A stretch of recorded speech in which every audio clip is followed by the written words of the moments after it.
Hello, everybody. My name is Cynthia Kane, and I'm with the William Allen White Library with the ESU Libraries and Archives. In this video, we're going to start preparing you for some library instruction and doing research for your Writing for Change essay as part of EG101 Composition 1. So in this video, we're going to focus a little bit upon choosing and focusing a topic for your Writing for Change essay. In the second video, we'll be dealing a little bit more with using library databases, the catalog, along with Google and Google Scholar to find credible and reliable sources of information for your Writing for Change essay.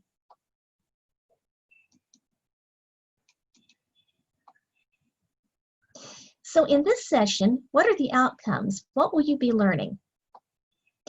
By the time you finish both videos for part 1 and part 2, you'll be able to identify a social issue in order to construct evidence for positive change. You'll be able to use appropriate databases in order to find evidence for pro and con perspectives about this social issue. This is an argument in a sense that you're going to be arguing for a particular change in society, but you'll also want to know a lot about the opposite point of view so that you can make your argument even stronger, and we're going to help you with that. You'll also learn how to perform basic search techniques in databases such as Google, Google Scholar, and library resources in order to locate at least 3 or more credible sources about your social issue to help you develop your focus a little bit more. We're also going to show you the New York Times digital edition, which is another resource our library has, and we're going to help you create a free subscription to that, basically a free account, so that you can access and read the New York Times on your tablet, your phone, or any other device for free, as long as you're an ESU student. And then we're also going to teach you how to use something called Flipster. And Flipster is a source of digital magazines, and it's great for another resource if you're just browsing for information about current topics and you want to get some ideas about what's going on out there for your Writing for Change essay. So we want you to think a little bit first about some starting points for research. By this time and by this point, in high school or maybe in other college classes that you've taken, you've had a chance to do different types of research projects. So think about what types and what kinds of research projects that you've done. You've probably written a research paper, but you also might have done something a little bit more creative, like creating a website or an infographic or a video about a particular topic. And with any of those research projects, think about where you have first started to look for information. I know that I tend to go to Google first because it's very easy for me to Google a topic and then find out basically just some different websites that are on the first page. Sometimes when I don't know anything about a topic, I also go to Wikipedia, which isn't the worst source of information. It's just not going to be my only source of information. And then think about where you've started looking for information and if they worked for you. Why or why not? The reason why we want you to give some thought to these particular starting points is that we're going to show you a little bit more about how you can develop your thinking for your Writing for Change essay, maybe in a little bit of a different way. So for this essay, you're going to choose a social issue, and it could be local, it could be national, it could be international, that you feel very strongly about in order to talk about needed change. And there's a lot of things going on out there right now in our society that would be very appropriate to write about for this essay. And we're going to think about how you would choose different perspectives. Now, this can really help to narrow and focus a topic. There's nothing worse than starting with something that's really broad and then feeling absolutely overwhelmed with information. So when you think about different perspectives, which we're going to give you an example of in this video, this can help you narrow your topic so you don't feel quite as overwhelmed. It will also help you know a little bit more about the opposite side of a view. Is it important to know about how somebody might argue from the opposite viewpoint? Why or why not? I would say it's very important because you need to anticipate what a reader of your essay might say if they disagree with your point of view. You want your facts and your evidence as strong as possible. And this is what we're going to help you do in these videos. So from your assignment, you're going to be selecting a problem that you care about that has to do with the social issue. And we do want you to be able to pick a real life problem with a real tangible solution. Now, it doesn't have to be that overarching. You're not going to set out to end world poverty because that's a little bit too much for this topic or for this essay or for anything that any of us are doing right now. But you can think a little bit more locally. Maybe a problem that you've seen in your own life, how you could solve it. And you're going to explain why it's a problem and why it should be addressed, and then arguing why it is a feasible way forward. So one way of doing this is taking a research approach of identifying a topic and then thinking about perspectives, sources, and resources. So when you choose a topic for social change for this essay, you can consider perspectives that will help to narrow and focus your topic. Now, what we mean by that is you might take more of a social or sociological point of view. You might take more of an economic point of view. You might even take something that might be a psychological point of view. And then what types of sources are you going to need to prove your viewpoint and also to know about the opposite point of view? Do you need statistics? Do you need journal articles? Do you need credible websites? What kinds of sources are going to help you do your best job on arguing for your topic for social change?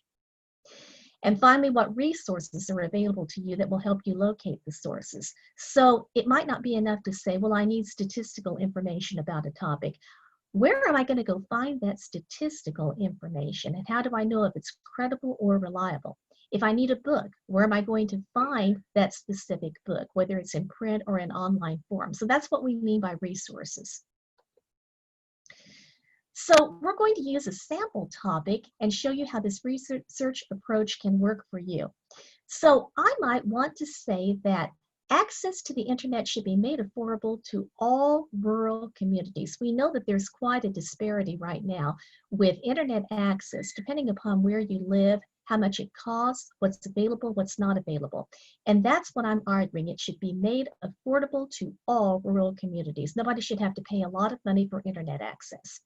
Now, if you went with a topic of this nature, you could limit it to a state. You could limit it to Kansas. You could do another state.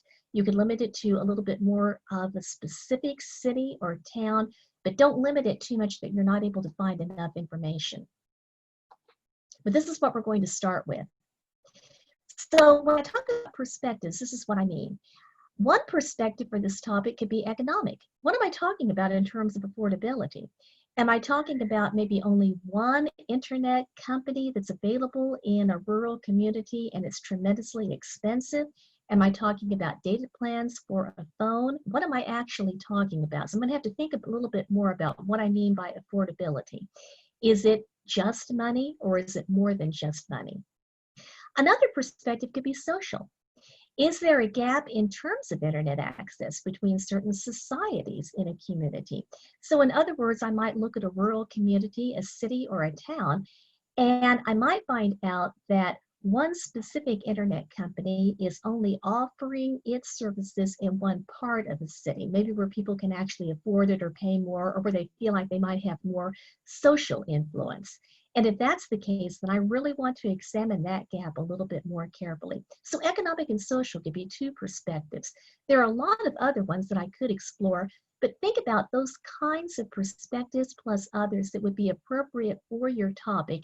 That's really going to help you narrow and focus it so you don't get overwhelmed by information. Then what sources are going to help with these perspectives?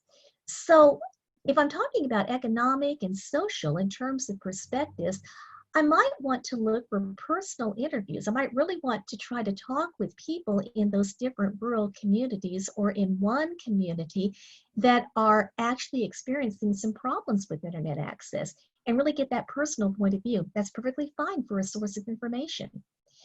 I also might want to look for city and state statistics about online access. I could also look for the websites for companies in rural communities that offer internet access and pricing tiers. What do I actually have to pay? What is available and what is not available? I could also look for newspaper and magazine articles that might talk about the information haves and the information have-nots in terms of rural communities, and that could give a broader point of view to my specific topic on writing for change. And finally, if I wanted, I'll bet that there are some books out there that talk about rural communities and that might also talk about technological inequities that are going on in our society. And books would give me that broader, deeper perspective, that broader, deeper point of view that I could really use to focus and then make my position a lot more clear. So don't ever rule out books. And then what resources can help me find those sources of information? Now you can be a little bit more creative when it comes to this. So I actually could use social media. I could use Facebook, Instagram, Twitter to put my question out there. I could say that I'm doing an assignment. I'm writing a Writing for Change essay for my comp class. And I could ask for personal interviews, or I could crowdsource some opinions about internet access, cost, reliability in different areas. Now, is that statistically significant? Not necessarily, but it could actually help me in terms of making my point a little bit more clear. And it's also good just to get a little bit more of a personal experience sometimes in an essay. I could also go on Google and I could look for state and county websites with statistical information about internet access and also maybe about ages in different rural communities. Google could also help me find internet company websites for specific states and rural communities, again, thinking about pricing tiers. And I could go to a library, such as our local one, William Allen White Library, to look for library research databases. And you may have used databases before to find full text of newspaper and magazine articles. We have a lot that we're going to be covering in part 2 of our video tutorial. And by the same token, I could use a library catalog to find print books. And in our case, with William Allen White Library, we have a lot of ebooks on different topics anymore that you can read online, and you can also download and check out for usually about 2 weeks on your own computer. So those are my sources: social media, state and county websites, internet company websites, library research databases, and a library catalog. There are other sources out there, but that kind of gives you a start on what we're thinking of in terms of narrowing and focusing a topic. Thank you for watching this video. After you finish this and do any assignments that your composition instructor asks you to do with this video, you are now going to be ready to watch part 2 of the Writing for Change library instruction. So in part 2, we're going to show you how to use library resources, as well as Google and Google Scholar, to find sources for your essay. You can go to the library's webpage by searching for www.emporia.edu/library. You can call the reference desk at 620-341-5207, and you can also email us at libref01@emporia.edu. You can visit us online at the library's webpage and chat with a librarian, or if you feel comfortable, you can also come in person and visit with us. Good luck, and looking forward to helping you with part 2.